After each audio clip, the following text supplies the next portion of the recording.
How's it going there today, everybody? This is Michael out in Maui. Aloha. So if you've been enjoying all the content I've been putting out, I recommend subscribing to the channel. By subscribing, you'll be notified every single time I put out a new video.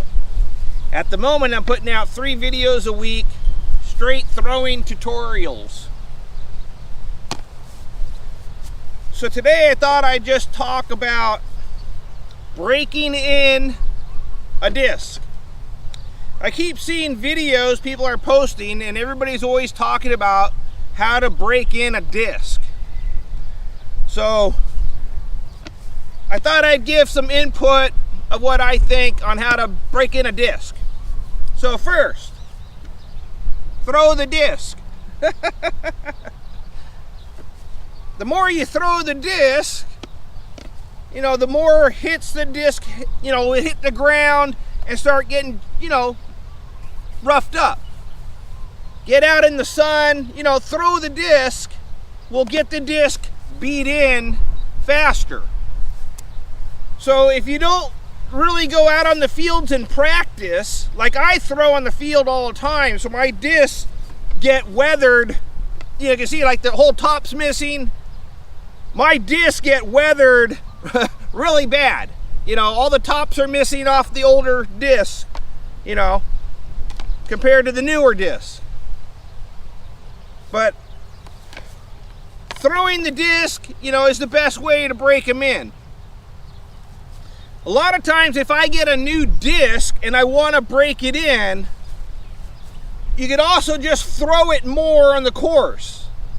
Throw it for the, all the holes. I mean, 18 throws, breaks in a disc faster than if you only throw that disc once or twice. So you just got to build up the repetitions on throwing that disc to get it to beat in. The other thing, if you're buying a disc and you want to beat it in, kind of change up the flight pattern a little bit, the plastics that you buy break in at different intervals. So if you buy, so I have Innova discs. All my discs are from Innova, but I'm pretty sure all the brands are the same. So in Innova, their toughest disc to beat in is the Champion plastics. The Champion plastics are usually clear, they're a clear disc, but Champion plastic is the hardest disc to break in. It's going to maintain its flight pattern the longest. So if you're going to want to break in a disc, you don't want to buy a Champion disc. Because like I said, the Champion discs are the hardest to break in. So next, like if you wanted to throw a disc and have it break in eventually, the star plastics will eventually start to break down. It'll take a while, but the star plastic will break down and change characteristics of the disc. And the star plastic's going to do it a lot faster than the Champion plastic. But if you want a disc that breaks in even faster, I know that they have all these different plastics now. You can ask the manufacturer, how fast those other plastics break in. But old school, you would go DX plastic. So if you get down into the DX plastics, which is the hard, rigid plastics,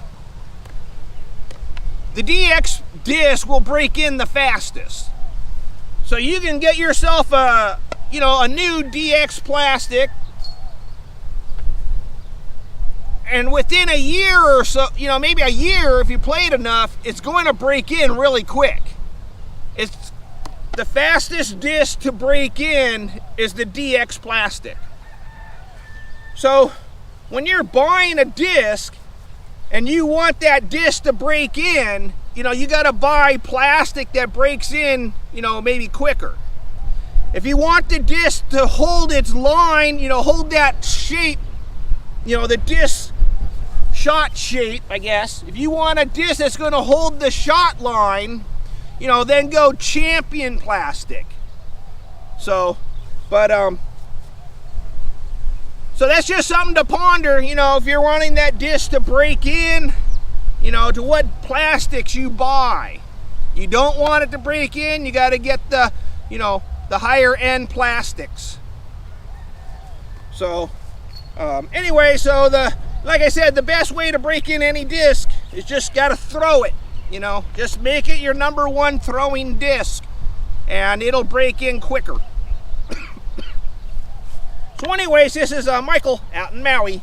Aloha.